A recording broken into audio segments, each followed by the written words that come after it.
प्रकृति की जय हो। साथियों, आज की इस वीडियो में हम लोग जानेंगे कि हम लोग जो भाषा बोलते हैं, वाणी का प्रयोग करते हैं अपने जीवन में, तो उस वाणी में कौन से भाव का प्रयोग हो रहा है, उससे हमें क्या चेतना मिलती है। यदि कोई हमारे साथ बात कर रहा है तो वो जो बात कर रहा है वो कौन सी भाषा में, कौन सी वाणी के अंतर्गत कर रहा है, तो उस व्यक्ति के साथ हमें क्या करना है, क्या नहीं करना है, इसी बातों को हम आज इस वीडियो में जानेंगे। यदि आप भी इस गहरे और अनसुलझे रहस्य को जानना चाहते हैं तो जुड़े रहें हमारे वीडियो से, आपको 100% आपके अंदर की बात मिलेगी। चलिए शुरू करते हैं। आप हमारे चैनल पर नए हैं, अभी तक आपने सब्सक्राइब नहीं किया तो सब्सक्राइब करके जरूर जुड़ जाएं। साथ ही बेल आइकन भी दबाएं जिससे आने वाली सभी वीडियो आपको सबसे पहले मिले। साथियों, सबसे पहले हम लोग ये जान लेते हैं कि हम लोग पूरे संसार में 4 तरह की वाणी का प्रयोग करते हैं। उनमें से जो पहले नंबर की है वो है धैर्य और शांति वाली वाणी। दूसरे नंबर की वह है दया और प्रेम की वाणी। तीसरे नंबर की है वो है कठोर वाणी। और चौथे नंबर की वाणी है वो है तिरछी वाणी। अब हम इनके अलग अलग भेद भी जान लेते हैं। जैसे धैर्य और शांति वाली वाणी जिस मनुष्य के अंदर से निकल रही है, या जो भी धैर्य और शांति की वाणी का प्रयोग कर रहा है, वह व्यक्ति सदा हुआ है।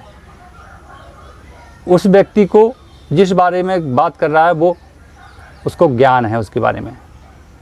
ऐसे व्यक्ति के साथ हमें वार्तालाप करना चाहिए और ऐसे व्यक्ति की संगत अधिक करना चाहिए। हो सके तो गुरु भी बनाना चाहिए। लेकिन गुरु बनाने से पहले आप उस व्यक्ति को 5 अलग अलग जगहों पर 5 लोगों के साथ उसकी वाणी परखिए। अगर वो वाणी वास्तव में जैसे आपके साथ प्रभाव था वैसा ही प्रभाव उसके साथ है तो फिर आप उसको गुरु जरूर बनाइए। ऐसा गुरु आपके जीवन में बहुत मुश्किल से मिलता है, इसलिए उसको गुरु बनाइए। जो दूसरे नंबर की वाणी है दया और प्रेम। दया और प्रेम वाली जो वाणी है, वो जो बोलता है वो नरमता के साथ, उसके शब्दों में स्पष्टता होती है, उसके शब्दों में दया होती है, उसके शब्दों में भाव, स्नेह, प्रेम होता है। ऐसे शब्द से जो बोल रहा है उसके साथ मित्रता करिए आप, वो व्यक्ति आपका सच्चा मित्र है। दूसरा कि जो व्यक्ति आपके साथ दया और प्रेम की बातें कर रहा है और ठीक वैसा ही जैसा बोल रहा वैसा उसका कर्म भी है, तो ऐसे व्यक्ति के साथ आप मित्रता जरूर करिए। ऐसी मित्रता से आपका जीवन सफल होगा, अच्छा होगा और आपको अच्छा मार्ग मिलेगा। ऐसे व्यक्ति के साथ ही अपन को सत्संग करना चाहिए, ज्ञान चर्चा की बातें करना चाहिए, क्योंकि वैसा व्यक्ति जो दया और प्रेम से के भाव में डूबा हुआ व्यक्ति अपने सत्संग से, अपने ज्ञान से आपको भी बहुत सद्बुद्धि का ज्ञान दे सकता है। तो ऐसे व्यक्ति के साथ ज्ञान चर्चा छेड़िए, ज्ञान चर्चा की बातें करिए और उत्तर सुनिए, वो आपके जीवन को बदल देगा। ऐसा व्यक्ति हमारे लिए बहुत ही इम्पोर्टेंट होता है। और जो धैर्य शांति वाला है वो भी हमारे जीवन के लिए बहुत ही इम्पोर्टेंट होता है। अब आता है तीसरे नंबर का, जो कठोरता वाणी है।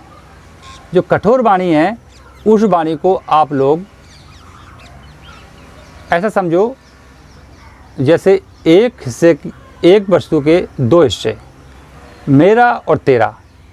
एक वस्तु को 2 वस्तुओं में बांट देगा, एक शब्द को 2 शब्दों में बांट देगा, एक दृष्टि को 2 दृष्टि में बांट देगा। वो कहीं ना कहीं अपना भला सोचता है कठोर वाणी से। जैसे वो मेरा तेरा करने में उसका प्रयोग करेगा, अलग अलग करने में प्रयोग करेगा, किसी की वस्तु छीनने में प्रयोग करेगा, किसी के अधिकार ख़त्म करने में प्रयोग करेगा, किसी को बुरा भला कहने में प्रयोग करेगा।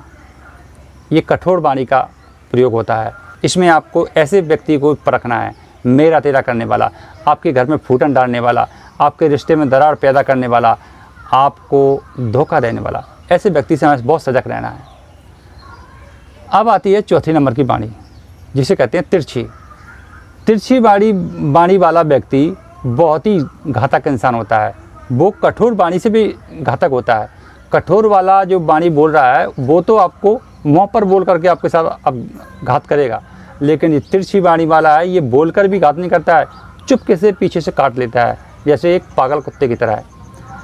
यह व्यक्ति जब भाषा बोलेगा तो वो मीठे बोलेगा, वो आपको धोखा देने के प्रयास में रहेगा, वो आपसे अपना काम निकालने के प्रयास में रहेगा, वो आपकी चाटुकारिता करता है तो करेगा, वो आपके जो काम कहोगे वो करेगा, बट जिस दिन अपना काम निकल जाएगा उस दिन वो आपको धोखा दे देगा। ऐसे व्यक्ति से बहुत सजग रहना है। इसके शब्दों में एक अंतर होता है, जो वो बोलता है ठीक वैसा उसके शब्दों में पाया नहीं जाता है, कहीं ना कहीं फेर मिलेगा आपको। तो यही व्यक्ति की उसकी चतुराई होती है। तो ऐसे व्यक्ति से हमें सजग रहना है। तो साथियों, इस पूरे संसार में इन 4 तरह के भावों के साथ वाणियाँ बोली जाती हैं। हम सभी लोग ऐसे ही वाणियों का प्रयोग करके अपने जीवन को जीते हैं।